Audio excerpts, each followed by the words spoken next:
everybody. My name is Soumya Mandava, and welcome to the What the Health podcast, brought to you by the Alumni Association in conjunction with the Renaissance School of Medicine.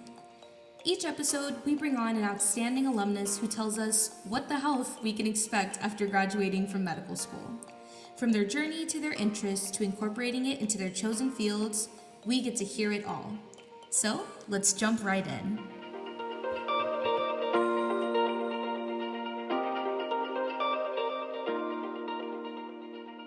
Hi, everyone, and welcome to the What the Health podcast. Today, our co-host is... Hi, my name is Ali Radwa. I'm a first-year medical student, and today we have the pleasure of talking to Dr. Sterry. He's a plastic surgeon at Mount Sinai in Manhattan and an alumni of the class of 1995. So, how are you doing today, Dr. Sterry? I'm doing great, thanks. Appreciate being here. We're excited to have you with us today. Dr. Sterry, could you start us off a little bit by telling us about yourself? Yeah, sure. So I went to medical school, like I assume most students do, because I wanted to save lives. I wanted to really make a difference in the world. And now I'm a plastic surgeon. And it's really interesting how things changed for me as time went by. I arrived at Stony Brook in 91, finished in 95, and matched in general surgery at Mount Sinai in New York. And I was really proud of that. After the first year, they sort of have you rotate through different services, including urology and trauma and whatnot. And trauma was what I thought I really wanted to do. But they also rotated me through the plastic surgery service. And it wasn't anything like what I thought it would be. I found that a lot of the work that gets done in plastic surgery it's not cosmetic, most of it. We used to sit down at the operating table, which was not what I was used to. Sometimes we do hand surgery, which is bloodless, and it's very intricate. And it sort of reminded me of where I grew up. I grew up in a very blue-collar neighborhood with a bunch of craftsmen, and it was a little bit different. Don't get me wrong. I still love general surgery, and I respect and admire the general surgeons. Personally, I think that they're some of the best doctors in the hospital. But the actual work, the surgeries that were done with plastic surgery just seemed to be a lot more intricate and interesting to me. That's all. And you mentioned that was a general surgery residency. So how did you switch to plastic surgery? Was that a following fellowship or something within the program itself? So I knew I couldn't just jump ship and go from general surgery into plastic surgery. And so I sort of took that thought away in the back of my head and said, maybe in 4 more years, maybe that's what I'll do. Maybe I'll think about a fellowship. But, life is strange, and sometimes opportunities present themselves. And I actually made the switch after 3 years. Now I think most programs are integrated. So it's either 3 years of general surgery and then 3 years of plastics, or more commonly, it's just a plastic surgery program with limited exposure to general surgery. So in any case, I ended up finishing in 6 years and with the 3-in-3 program. And I thought I was going to be a microsurgeon. My mentor actually discouraged me. He said, you're a pretty good microsurgeon now. It's not like you get any added credit. You don't get an added certificate or anything for doing the extra year. So there's probably no reason to go and pursue that. Just, go into practice. And so that's what I ended up doing. Time goes by and insurance things change. And at first I was working for the hospital, and I ended up going into private practice after 3 years. And the next thing I know, I'm segueing away from reconstructive work and into more cosmetic work. And some of that is because of referral patterns. And in today's world, if you work for the hospital, you do mostly reconstructive work, but those cases aren't typically referred out to outside physicians. They usually are referred inside the house to other plastic surgeons who are considered to be employees of the hospital, it's just the way things work. So, Dr. Sterry, something that you mentioned that we both share in common is that kind of blue-collar background. You described that becoming a surgeon, coming from where you came from, as being a pipe dream. And you also mentioned that no one in your neighborhood was a doctor. You didn't really know anyone who was a doctor. So what kind of unique challenges, looking back now, do you feel like you faced in becoming a doctor that were different or unique to kind of where you were coming from? Well, there was the initial stuff, just getting to medical school, having the audacity to apply to medical school. I could give lectures about that, right? And making the realization that, wait a second, I actually could do that. Yeah. But then I think once you're in medical school, and I assume that's most of your audience, I didn't have anyone to explain to me what my job was as a medical student. When you hit the floors after the first couple of years and you're in the hospital, it's a big mystery. You don't really know what you're supposed to do.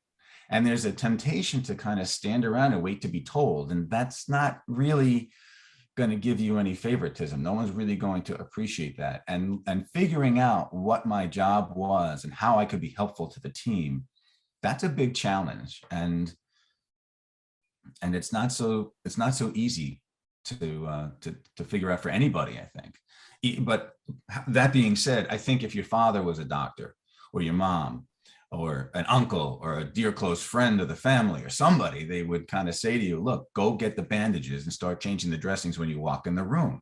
I mean, I started to figure it out, but it took some time. I was in a very similar position at the beginning of my clerkship year last year. So I totally agree with you, Dr. Sterry. Another thing we wanted to ask you about, you mentioned before how your upbringing was influenced by a community of craftsmen who really put time and dedication into their work and were very detail-oriented, and that's something that drew you to plastic surgery as well. So how do you balance the respect you have for the quality of patient care with the quantity of number of cases you need to maintain in order to, say, appease hospital or business requirements? The kind of term one was like that McDonaldization trend to prioritize those quick services at the cost of the quality. Yeah.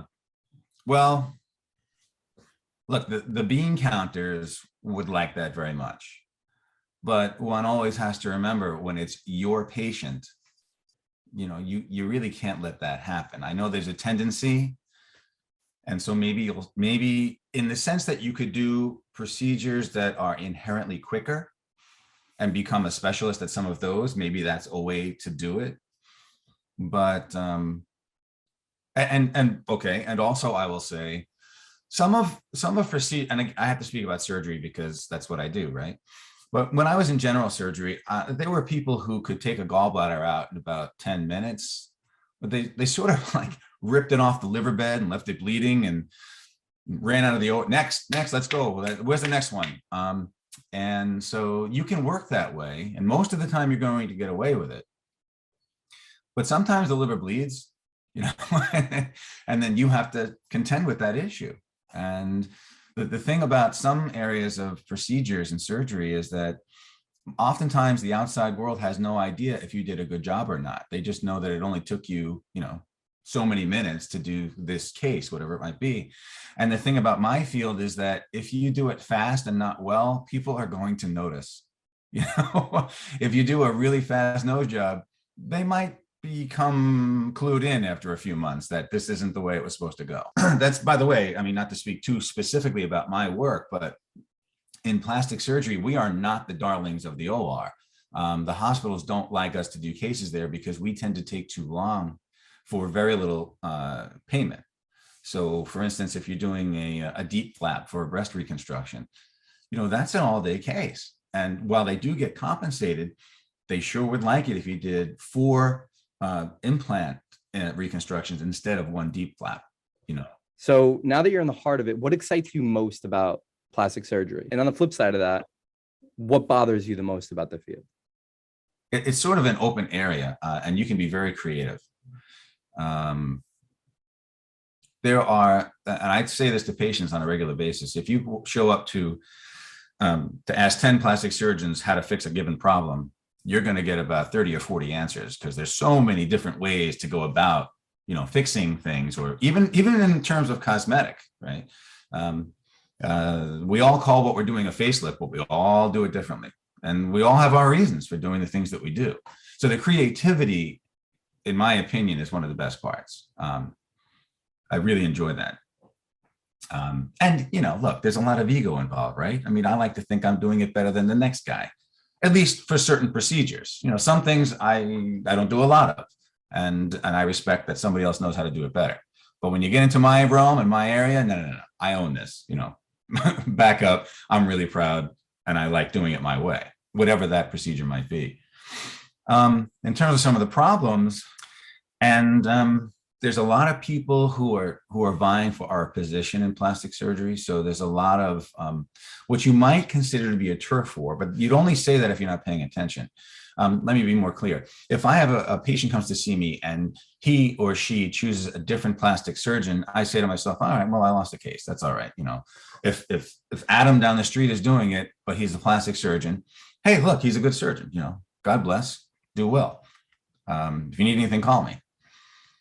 What bothers me, is when I lose a case to someone who's not properly trained in plastic surgery and calls themselves a cosmetic surgeon, or if I lose a liposuction case or something to a dermatologist and saying, that just never sits well with you. Certainly not with me. So there's a lot of folks who want to do what we do because honestly, the insurance companies don't pay what it costs to perform surgery anymore.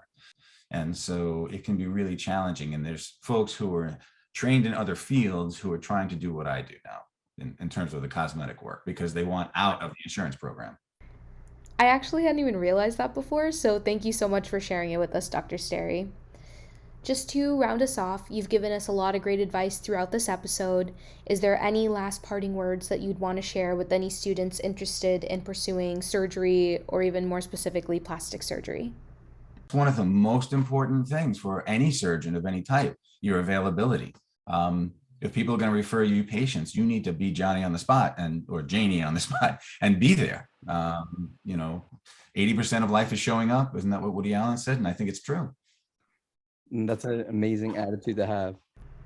Thank you again, Dr. Sterry. We really appreciate everything you've taught us and shared with us today. Thanks. Appreciate being here.